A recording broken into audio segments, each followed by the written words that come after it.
What is up, guys? It is Brandon here from The Refined Investor, where we talk about everything from business, investing, and of course, everyone's favorite, passive income. So recently, I've been making videos about essentially what debt-free people do.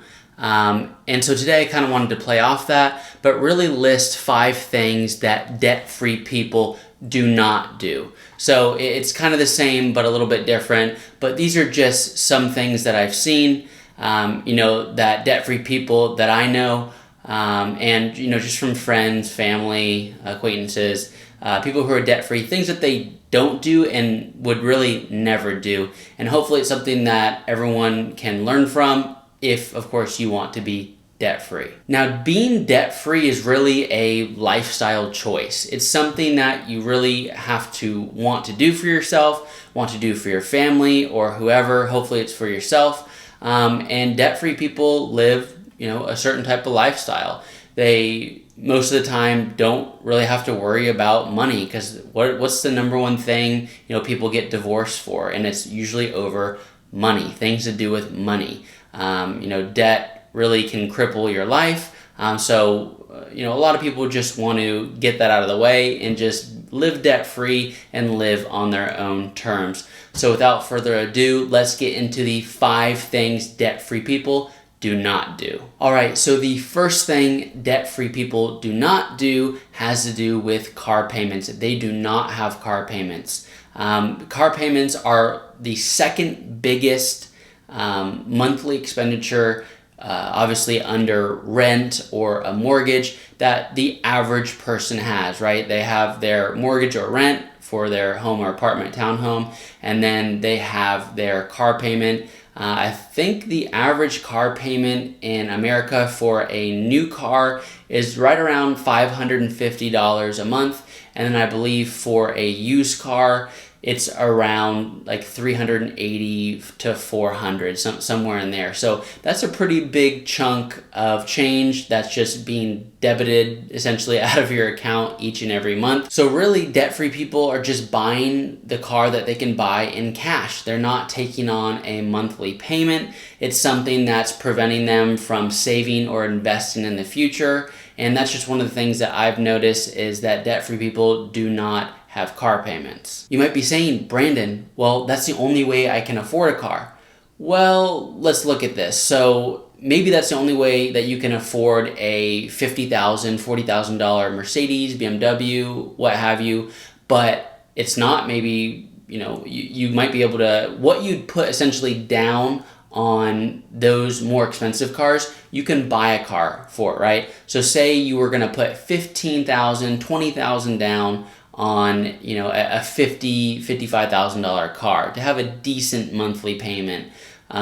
Instead of doing that, of course it's not as glamorous, you can go buy a $20,000 car in cash, and boom, you don't have any car payments, and then you can use the extra $500, $600 a month to invest or just save for the future. All right, the second thing that debt-free people do not do is financing things like cell phones, computers, home appliances, etc. Things that really are everyday kind of household use items. They do not go to Best Buy, or they do not go to like a layaway store or something like that and finance these things, or even go to Apple and finance the cost of the phone into their monthly like phone bill, or get a MacBook computer, or someone who's getting a PC and put that on their credit card. Debt-free people are not doing this. Again, they are buying what they can afford. That's really the whole, what you really have to get out of this. They're buying what they can afford, right? If you can't afford a $1,200, $1,500 iPhone, don't buy it. Don't buy the brand new one, right? You can go and get one that's 2, 3 generations back, maybe even 1 generation back, and buy it for really half the cost. Same thing goes for computers. There's multiple sites that you can get used electronics from. You just have to be careful, obviously. But if you don't have the money to buy the MacBook, the the PC, the cell phone, the washer and dryer even, right? don't go and finance it. Don't put it on a credit card with high interest. Debt-free people do not finance these things. The third thing that debt-free people do not do is taking a loan out to go on vacation. Now, you might be this person, or you might know of someone who, doesn't have the money to really go on vacation, yet you might have seen on their social feed, they went to the Bahamas, they went to Mexico, they went to Ireland, what have you. And you might be wondering, well, how are they affording this trip, right?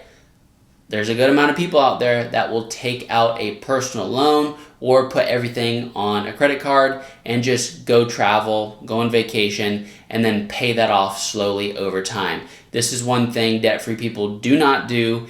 If you can't afford to go on a vacation, if you don't have the money in cash, debt-free people are not financing these things. It's something that's not really going to give you ever a return on that investment. It's simply for pleasure. You have to really look at it this way. So say you go and take out a loan to go on a vacation, and it covers your airline, it covers your rental car, it covers your food, it covers your stay, and you have that for 7 days, let's say.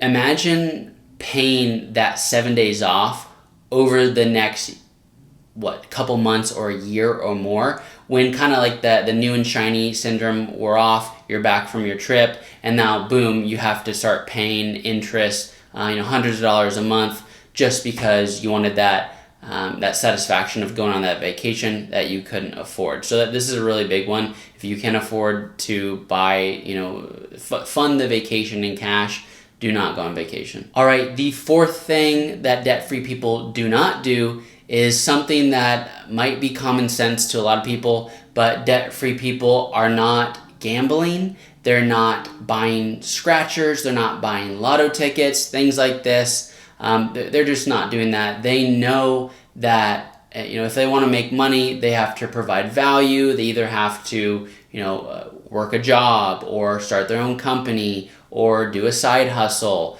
There's a lot, I see this a lot, where people are wishing they had more money, wishing really that they were rich, or just had more money in general. But I can guarantee you, just look at the odds. Winning the lottery via scratcher or gambling is not something that debt-free people are doing. Usually people who are doing this are in a considerable amount of debt, up to a lot of debt.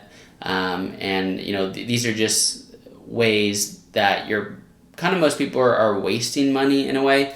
Granted, you can write off your losses. So if you lose money gambling, or if you lose money on lotto tickets or scratchers, that's something that you actually can write off to a certain amount every year on your taxes, but it's not something that debt-free people are doing. All right, and the fifth and final things debt-free people do not do is sticking with things that are not working. So whether that be relationships, jobs, what have you, if you try something and you really give it your all, or dedicated, you give it, years, right? And it's really not working for you, or even under a couple years, but you can see that it's definitely not working for you.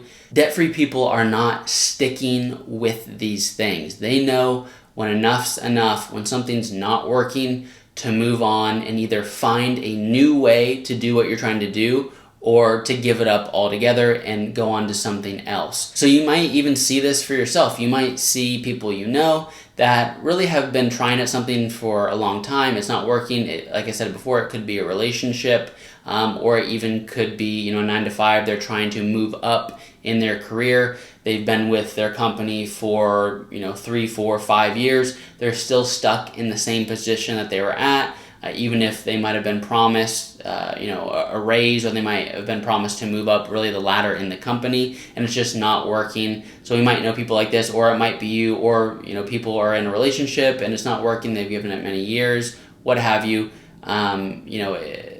Debt-free people know that really time is valuable, right? So if something's not working for you, you have to find an alternative way, or simply give up that certain thing and try something new, and not really wallow in something that is really never going to work out. All right, guys, well, those are the 5 things debt-free people do not do. I'd be curious to see what you guys think about this, what you guys have to say. Feel free to drop a comment down below and tell me, are these things that you are doing, or these things that you see other people that are in debt, are they doing these things, or did I miss like a really, really big one? I'd love to keep the conversation going and, really talk about this, because the ultimate, goal for me is to just put ideas and knowledge out there and be able to connect with people to really help steer them, in the right direction for them.